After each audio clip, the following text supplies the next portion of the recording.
benar dia mahasiswa sekarang sudah lulus dan sudah bekerja dan sudah bebas, clean, udah clean 1 tahun setengah. Cuma kebenaran kemarin balik lagi ke saya itu karena ada gangguan tidur. Memang ada jangka panjangnya kan nanti akan memicu kecemasan ya. Oh gitu, kalau dia nggak pakai itu Karena akibat penggunaan stimulan dalam jangka lama. Saat dia sudah clean nanti kedepannya, saya sudah bilang juga kalau ada keluhan-keluhan, terutama keluhan kecemasan atau paranoid seperti itu datang ke saya lagi ya. Nah, kemarin 3 bulan atau 4 bulan yang lalu terus datang lagi dengan keluhan kecemasan, tapi tetap dia masih clean kok. Sebenarnya kuncinya kalau nafsa tuh asal nggak ketemu dengan grup yang membuat dia tertarik ke nafsa, itu insya Allah aman ya. Dan dia menjauhi dari lingkungan yang dulu membuat dia ikut ke dalam. Dukungan keluarga sih lebih. Oh iya. Ini ada nggak pengalaman? Apa waktu itu kertas ronsennya nyebelin? Apa gimana? Waktu jadi dokter umum deh. Waktu jadi dokter umum sih hampir sama ya, karena kan kita barengan juga, terus periodenya juga barengan juga, jadi ya hampir sama sih. Jaga dengan apalagi karakter sini kan rata-rata memang marah kali ya. Jadi tensionnya orang Wonosobo. Ya. Agak temperamen ya. Jadi jaga gebrak meja apa kayak gitu memang kok ada juga ya gitu loh. Padahal kita juga udah. Itu bukan orang kembaran aja ya.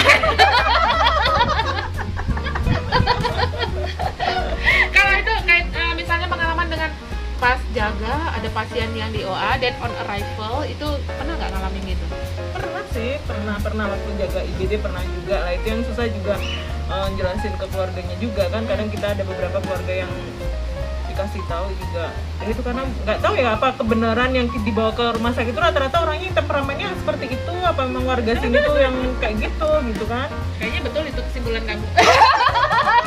Saya pernah yang di OA udah jelas-jelas nih udah biru gitu kan. Jadi dalam hitungan saya ini udah 2 sampai 4 jam yang lalu deh nggak adanya gitu kan. Saya ditodong pisau. Kira suruh hidup gitu. Iya. Maksudnya kalau dikasih sekejap listrik kalian bisa bernapas lagi. Iya, kita kejut ya kesian juga kali. Meninggal saya bilang saya meninggal pun saya meninggal pun nggak bisa hidup itu. yang meninggal saya. iya. Oke, guys, ini jadi mungkin pelajaran juga ya bahwa kalau membawa keluarga kita ke dokter atau ke rumah sakit, kita pegang prinsip etik ya. Jadi hormati mereka yang bekerja. Toh kadang-kadang itu pasien terus terang begini ya. Dia pasien di rumah nggak dibawa-bawa, sudah berat banget baru dibawa. Terus maunya tuh hasilnya simsalabim, hom pimpah halehom gabrek, teng dung dung teng. Jadi apa? Langsung sembuh. Padahal nggak bisa guys. Nah kadang-kadang aku juga ada pasien misalnya kakinya bungkak banget. Menurut aku misalnya beratnya naik sampai 20-30 kg dari badan kering. Dia minta 2 hari langsung kempes guys.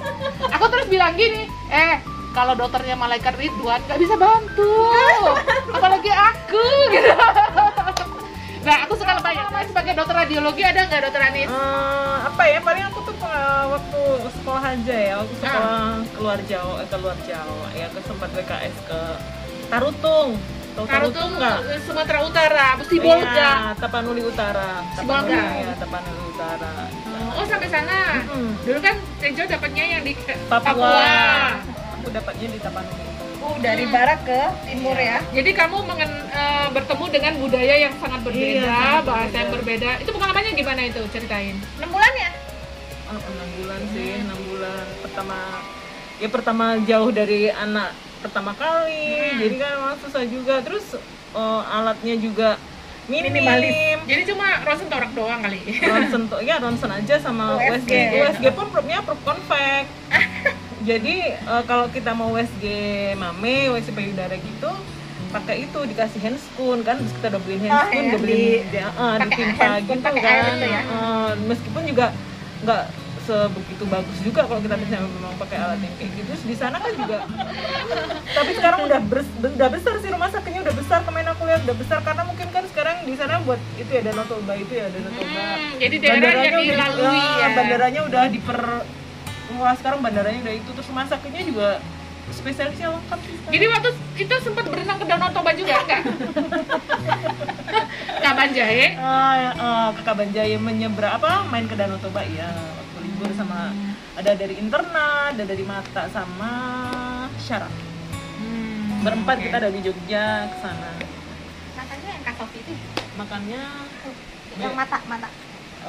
Sofi ya, bareng Dulu sama Sofi. kamu juga pas apa itu istilahnya tuh? ini enggak, ini kan Kamu nggak kena ya? Kan Wah, dia rugi tahu. ini gimana ruginya? Biar dia mengenal budaya yang lain. Itu kan gimana? Ada pengalaman yang dokter umum waktu dokter umum. dokter umum kalau saya sih dulu nggak ke daerah ya, kerjanya di kota di rumah sakit swasta yang kelihatannya wah gitu.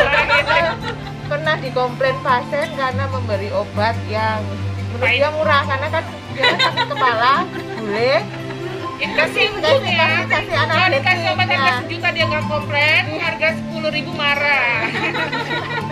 terus di apa ya dikomplain pasien seperti itu. Terus senang banyak senangnya sih ya, jadi selama sekolah jadi dokter umum. Saya cuma sebentar jadi dokter umumnya habis itu kan setelah itu sekolah lagi. Kalau pengalaman jadi dokter anak di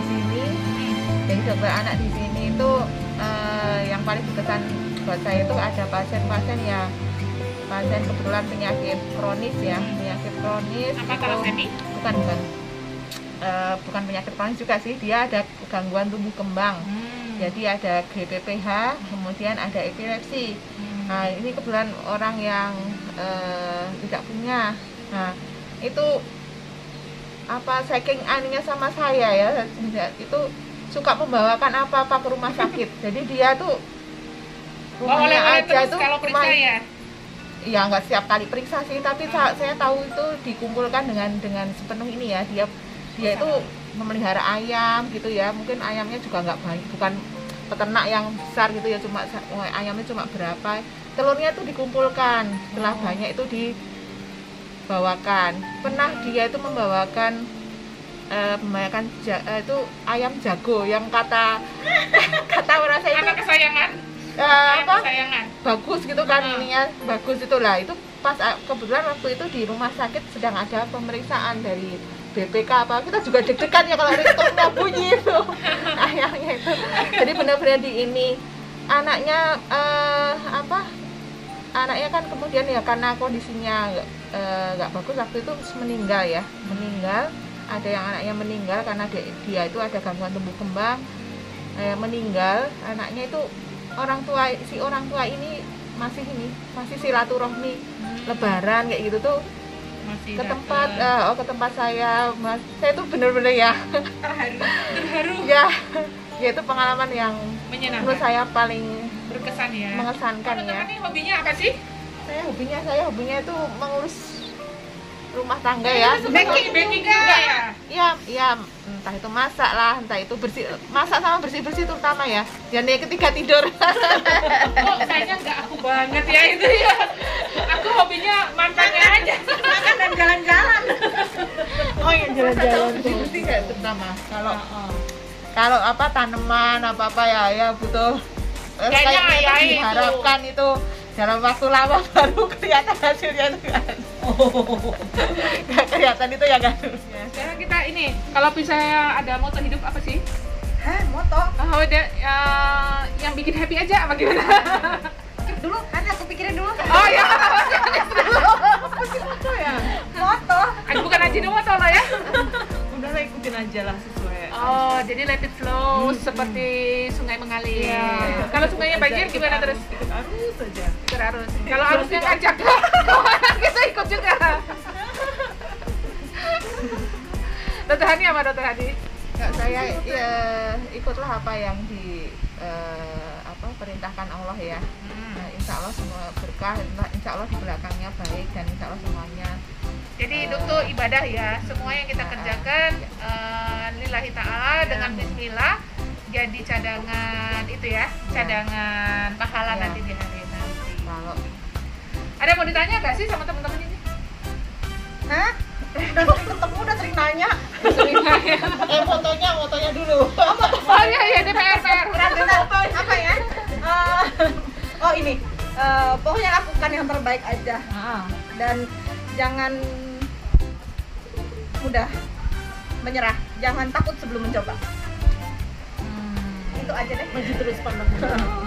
Ya kadang-kadang aku tuh banyak orang yang terus aduh nggak berani, nanti begini Karena belum mencoba Nggak ya. mencoba aja belum gitu kan. Dicoba kan bisa kemungkinan sukses, bisa nggak sukses. Dan Kalau nggak sukses dipelajari apa sebabnya tidak sukses. Paling nggak udah dicoba, Oh, udah nyoba dulu. udah tahu oh aku nggak bisa yang gituan. Ada cita-cita yang belum terlaksana nggak?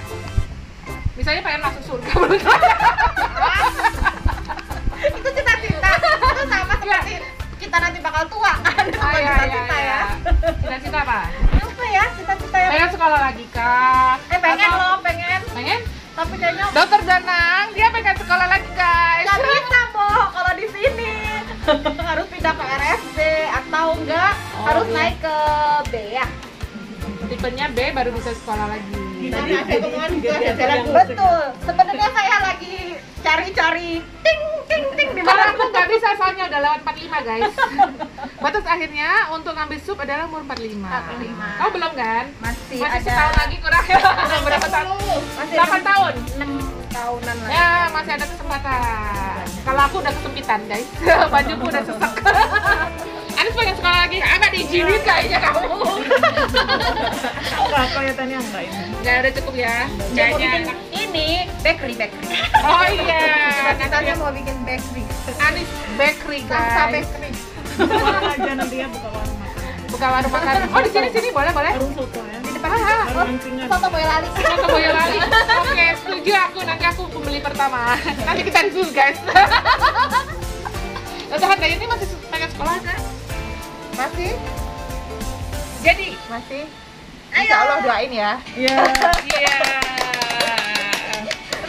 Semoga sukses di sekolah yang baru. Segera. Saya sekarang sedang sekolah ibu rumah tangga. Wah. Ada kelas-kelasnya kok ternyata. Iya. Buat itu apa? Sekolah ibu rumah tangga. Ada saran nggak yang terakhir nih buat pemirsa nih? Sarannya apa sebagai dokter? Jangan stres ya guys, ini lagi musim pandemi. Maaf ya, saya juga lagi stres kok. Emang saya nggak boleh stres. Tuh kadang-kadang gitu tuh. Emang dokter bisa stres? Lah. Emang gue nggak dihitung makhluk hidup gitu ya? Jadi menghadapi pandemi ini kalau sebagai dokter jiwa gitu gimana tuh? Ya semua juga kena pandemi, bukan lu aja, bukan kita aja. Jadi dibuat santai aja gitu ya? Iya, Dibuat jadi ikut santai. aja aturannya pemerintah gitu. Kalau disuruh begini, ya Begini. begini. Disuruh nggak begitu. boleh begitu, ya jangan begitu. Kan gitu aja. Tidak. Sama berharap berdoa semoga segera berakhir. Amin. Jadi nggak ada yang seneng ya. Kalau orang tadinya ada yang bikin fitnah tuh kalau rumah sakit seneng banget dari pasien COVID. Kata siapa? Ini rumah sakit nih sekarang pasien COVID di Flamboyan sama di Anggrek udah penuh guys. Dan ini ada planning B-nya bahwa akan membuka bangsal baru. Itu berat udah pada stres guys. Capek. Fisik, mental. Kalau perawat pada stres, saya ikut deg-degan. Masih ada yang jadi pasien dia ya. Kemarin yang tahun kemarin aja udah rame banget saya ikut. Nah itu guys, jadi ternyata di antara yang merawat, Ya nanti pada dokternya, dikirim perawatnya pesan. juga itu ya, soalnya pandemi ini beda ya, nggak seperti hari-hari bisa. Saya lebih suka seperti zaman dulu aja, pasien-pasien itu umum. Ya bosan banget nih, hidungku jadi tambah pesek pakai masker. Aslinya pesek guys. Oke, ada lagi yang mau tanya-tanya? Oh ini Aris sebelum mati nih. Apa lagi? Pesan-pesannya apa? Pesan-pesan apa? Enggak ada pesan. Nggak ada ya? Enggak ada. Dokter. Nanti aku yang pesan loh. Udah ini tadi udah semua. Oh, ada pesan bakery dia. Anak-anak nih gimana nih katanya? Anak-anak Nah, sekolah katanya gini. tatap muka, gimana Ada perbedaan sebelum pandemik dan setelah pandemik. Setelah pandemik anak-anak pasti lebih jarang karena mereka jarang sakit. Apa itu benar? Ya memang kalau pengamatan di lapangan sih seperti itu ya. Jadi artinya anak-anak sering sakit karena mereka sekolah. Karena waktu di Bukan karena sekolah sekolah ya. mereka pulang-pulang jajan terus Karena main apa nggak gitu. cuma Nggak. satu faktor sekolah, saya kira karena banyak kontak ya, banyak kontak dengan orang. Sekarang kalau pas pandemi orang tuanya WFH, nggak pernah kemana-mana. Anak-anak yang biasanya kalau hari liburan itu udah tempat-tempat liburan itu udah antri-antri segala macam, nggak pernah ke tempat wisata ya. Akhirnya mereka Jadi jarang sakit. akhirnya nggak banyak kontak, nggak banyak paparan dengan ini. Orang banyak kan akhirnya entah itu dianya sendiri atau keluarganya di rumah kan nggak banyak ya berkontak dengan orang. Akhirnya mungkin jadi jarang sakit. Jadi nggak cuma Kalau kasus obesitas pada anak, Nah, meningkat itu selama pandemi meningkat banget tuh angkanya. saya kira emaknya juga ya kalau obesitas. kalau pengamatan sih juga iya, tapi apa mungkin kalau itu tambah efek dari obesitas itu kan dalam jangka panjang ya. Intinya sih kalau pandemi ini kita itu kan nggak seluruh dunia itu menghadapi pandemi itu kan nggak ada yang lebih duluan ya. Iya. Menghadapi semuanya bersama-sama, semuanya belajar bersama-sama ya. Saya kira seperti yang dikatakan Dokter Tuina tadi, ikutilah anjuran pemerintah. Kita misalnya tetap pakai masker, tetap mematuhi protokol kesehatan, itu ikutilah, karena nggak ada yang kayaknya yang lebih pintar duluan ininya. Jadi belajarnya itu sama-sama, menghadapinya itu sama-sama. Jadi pengalamannya itu kan nggak ada yang satu menonjol dengan yang lainnya. Ada yang zaman dulu juga kan nggak ada yang udah kena itu jadi bisa memberi banyak hal atau banyak masukan ya. Semuanya tuh